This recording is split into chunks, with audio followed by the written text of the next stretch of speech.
Bueno, esta creo que ya lo vimos, que tiene que haber una grosera violación, una flagrante violación del sistema legal. Reunidos estos requisitos, aparece la vía de hecho administrativa. Puede entonces definirse la vía de hecho como la violación del principio de legalidad por una acción material de un funcionario o empleado de la administración pública. Esto está en materia municipal, está en el artículo 241 de la Ley Orgánica de las Municipalidades, donde habla de las distintas formas de responsabilidad que tiene el representante popular o bien un funcionario o empleado municipal, y allí se habla de la responsabilidad política, de la responsabilidad civil, de la responsabilidad penal y de la responsabilidad administrativa. Y también agregamos una responsabilidad en el ámbito contable que va a ser observada por el Tribunal de Cuentas.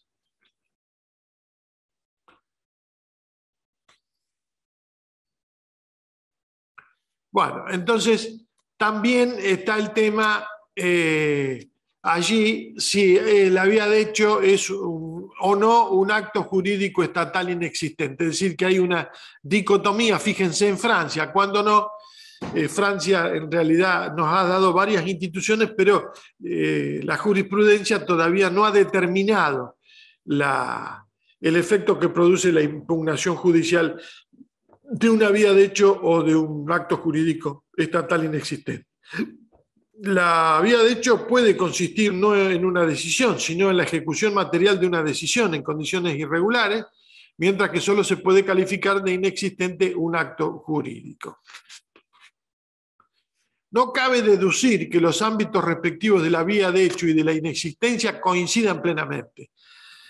Pero hay que profundizar entonces en la jurisprudencia administrativa del Consejo de Estado francés, que bueno, ya nos iríamos a especializar mucho este curso y nos iríamos de la parte elemental.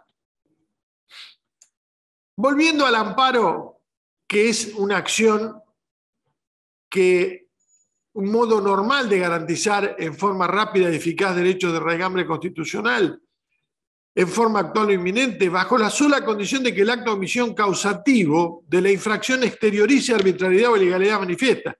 Si esto último no se da, la vía idónea será un juicio común, es decir, con una bilateralización y una amplitud en cuanto a los medios de prueba, como ya dijimos. Si el amparo garantiza los derechos constitucionalizados, no se puede, mediante esta acción, violar a uno de ellos. ¿Cuál es el de defensa en juicio? Que debe adecuarse a la naturaleza sumarísima de la acción. De modo que la bilateralidad, como principio, tratándose de juicio de amparo, está referida a la necesidad de hacer cumplir con el derecho de defensa en juicio, lo que es indiscutible a la luz de lo prescrito por el artículo 18 de la Constitución Nacional. Es decir que cuando nació el amparo, como ya lo dije en otras clases, y como decía, las primeras leyes de amparo, era que el Estado solamente tenía que contestar un informe. Pero ahora ya prácticamente se le exige como contestar una demanda al Estado y se le da un plazo exiguo, obviamente, para la contestación. Y allí algunos ya dicen de que el amparo no es, como decía Lazzarini, que era un proceso unilateral, sino que ya es un proceso bilateral porque el demandado tiene que ejercer el derecho de defensa, como lo acabo de decir, sin perjuicio de la sumariedad. El amparo no puede resolverse sino ir a quien se imputa el acto reclamado, puesto que en caso contrario se afectaría el derecho de este, que es el del debido proceso, que ya dije que hemos dicho que está garantizado tanto nacionalmente como provincialmente.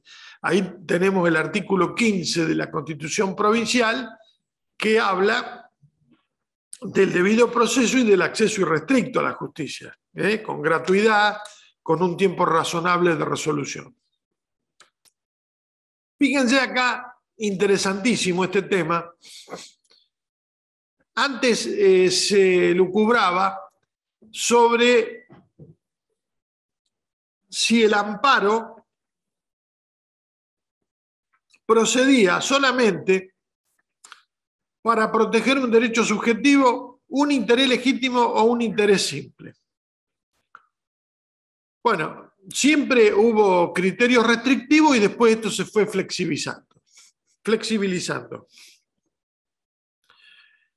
De este tema se encargaron mucho los autores administrativistas, pero ya Gordillo, entre otros, nos está diciendo de que este tema de entre derecho subjetivo, interés legítimo y interés simple se perdió de vista, para dar lugar a flexibilizar los ápices procesales de la legitimación activa y dar viabilidad al afectado directamente, como dice la Constitución, para que proceda la acción judicial.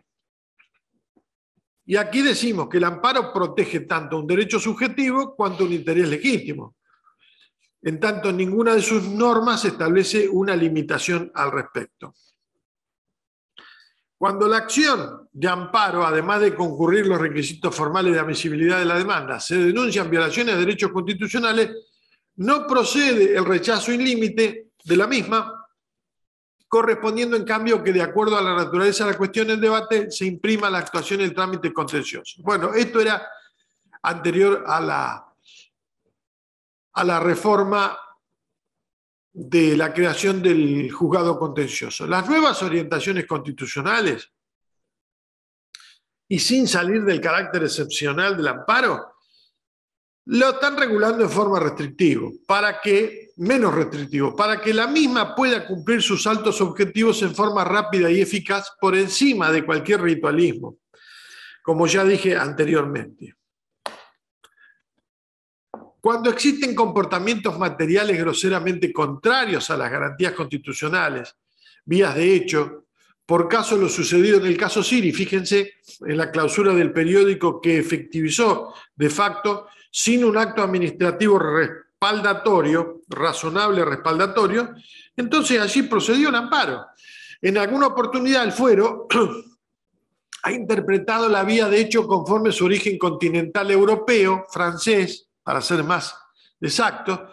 A resulta de ello entendió que la conducta groseramente inconstitucional hacía perder a la autoridad administrativa su derecho al fuero especializado, por lo cual el amparo debía tramitar ante tribunales civiles y comerciales. Estas son cuestiones procesales que los cito a modo de ejemplo. El carácter manifiesto de la ilegalidad o la arbitrariedad. Es decir, que tanto la ilegalidad como la arbitrariedad deben ser manifiestas. En forma patente, inequívoca, palmaria, notoria, indudable, visible, ostensible, descubierto, claro. Son todos ejemplos de lo que debe ser esa manifestación de ilegalidad o arbitrariedad. Ello implica que los vicios tienen que aparecer al examen jurídico más superficial.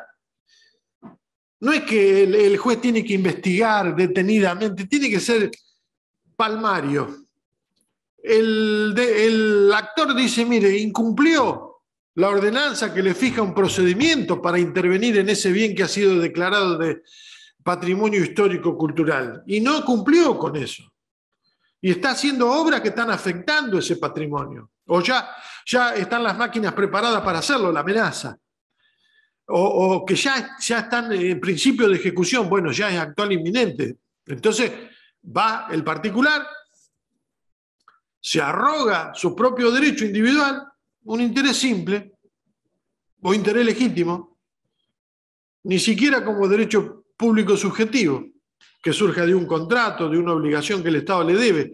Simplemente el interés de que se haga cumplir la ley y mi interés de vivir en una comunidad organizada que ya declaró patrimonio histórico. Entonces, ese ejecutivo arrasa con todos esos procedimientos y está ilegalmente, como mínimo, puede rozar la arbitrariedad también, porque si se sigue empecinando y sigue contestando, diciendo, bueno, ya roza la arbitrariedad. Omisión flagrante. Sí, es una omisión del debido proceso flagrantemente, un incumplimiento flagrante por omisión. Ello implica que los vicios tienen que aparecer, como dije anteriormente, sin una investigación. Ahí está el amparo. Contrario sentido, si la exteriorización del acto o omisión del Estado de los particulares no revista esa indiscutible patencia, de ahí la palabra patente, y que en todo caso pueda resultar meramente opinable, que está en discusión, que excluye el carácter manifiesto de la arbitrariedad o ilegalidad, y por ende se va evaneciendo la viabilidad del amparo. Dice, no, el juez le va a decir, mire, acá tiene que investigarse más, yo no estoy tan seguro de que que sea tan palmaria O es una interpretación subjetiva. o es una interpretación que da lugar a una opinión. Bueno, entonces, Límine lo rechaza, que muchos jueces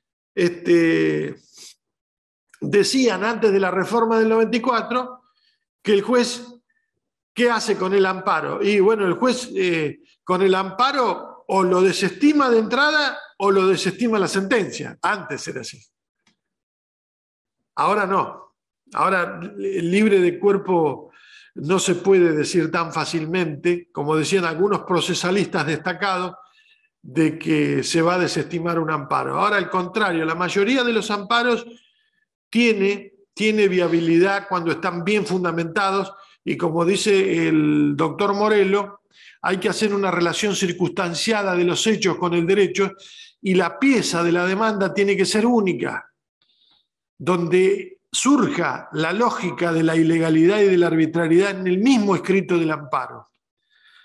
Por eso que si bien el abogado no trabaja tanto después en el proceso probatorio, sí lo tiene que hacer en la pieza única autónoma de demanda, que eso es lo que le exige la doctrina y también le exige la ley de procedimiento del amparo, tanto nacional como provincial, de que de forma exhaustiva se describan los hechos y el derecho y que haya una relación circunstanciada de las violaciones a esos derechos, las lesiones a esos derechos y de que, reitero, ilegalidad manifiesta, arbitrariedad manifiesta, actual o inminencia y también qué derecho constitucional. Inteligiendo que existen otras vías procesales ordinarias para no hacer del amparo un vademecum que solucione todos los problemas, subsumiendo las vías procesales en solo una, cuando la Constitución y las leyes marcan distintos derroteros. Bueno, sobre esto, después vamos a ver la opinión de Rivas, que vamos a ver que ustedes vieron en el cuadro que siempre citamos que hay una parte que dice siempre que no hubiera otra vía judicial más idónea. Bueno, esto Rivas dice que en realidad esto lo tendría que sacar la Constitución, porque estaría mermando la posibilidad del amparo y bueno, podríamos decir que se fanatiza en una posición de que el amparo sería como un remedio para todas las enfermedades o para muchas más de las que puede estar hoy día con esta contemplación de que siempre y cuando no hubiere otro medio judicial más idóneo. Hay que hacer un balance en este sentido. Y bueno, el balance lo hace muy bien el doctor Richitelli, camarista de Mar del Plata, y un artículo del doctor Portela de la Universidad Nacional de La Plata, que se han encargado de hacer un estudio desde el punto de vista de la práctica de la casuística del amparo muy interesantes, lo que dio el doctor Richitelli en una conferencia de la Asociación de Magistrados hace 1 año y medio aproximadamente, que lo pueden consultar tranquilamente en las redes. La nota fundamental de este instituto del amparo no está dada propiamente por la inexistencia de discusión en torno al derecho invocado por el impetrante, sino por la indiscutibilidad de la pretensión enjuiciada. Es decir, a ver si es amparo o no es amparo. El juez no va a poner el ojo tanto a ver el derecho que se le afectó, sino a ver si esto va por amparo o no va por amparo, porque generalmente hay injusticia, pero hay que evaluar muchos elementos condicionantes. En otras palabras, como hemos estudiado la teoría del acto jurídico, cuando un vicio era notorio, ostensible o patente, en este caso en la actuación o omisión del Estado o de particulares, es decir, que salta a la vista sin necesidad de averiguarlo a través de una investigación exhaustiva. Ello constituye el carácter manifiesto que requiere el constituyente. En la teoría general del acto jurídico que se estudiaba en derecho civil, teníamos actos nulos o anulables y actos nulos de nulidad relativa o de nulidad absoluta. Ahora desapareció ese bosque negro que había ideado Vélez Sarsfield, como decía Lafel. Ahora no tenemos más esa clasificación y ahora se ha intentado entrar en la posición de los actos saneables, es decir, que los actos jurídicos generalmente son saneables. En la parte del derecho privado estoy hablando. Pero acá, cuando un acto es nulo y salta a la vista, es ostensible, tenemos estas medidas rápidas para hacerlo por la vía expeditiva, ágil y rápida de este amparo constitucional. Constitucional porque está en la Constitución y también legal porque también hay condiciones legales que hay que cumplir, tanto en la ley nacional como en la ley provincial.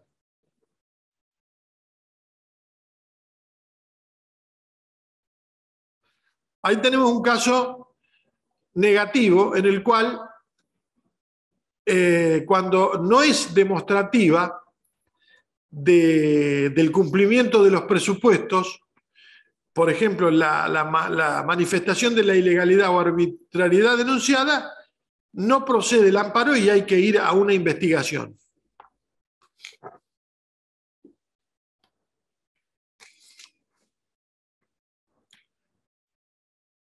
Bueno, acá está la opinión de Rivas, que yo me adelanté, porque a veces creo de que está en la diapositiva y a veces digo, no, esto no está en la diapositiva, que en definitiva esta diapositiva es trasladada de nuestro estudio del artículo 20, inciso segundo, que hemos hecho con el doctor Filioy, está concretamente en el tomo 2 de la Constitución de la Provincia de Buenos Aires. Y critica la letra constitucional porque no proteger al afectado si no es visible el vicio jurídico de la conducta del poder. Y agrega Rivas que esto no es congruente con el esquema de poderes que diseña la Constitución, ni con la facultad que le asigna al Poder Judicial, ni con el imperativo de un amparo expedito, rápido, sencillo, rápido, volví ahí, disculpen la reiteración, o efectivo, como imponen los compromisos internacionales asumidos por el país. Incluso, por esa posición de retardar y postergar o transferir al futuro la protección que garantiza, se altera la operatoria de la supragarantía de la independencia del Poder Judicial. Es decir, en una posición ya extremadamente amparista el profesor Rivas.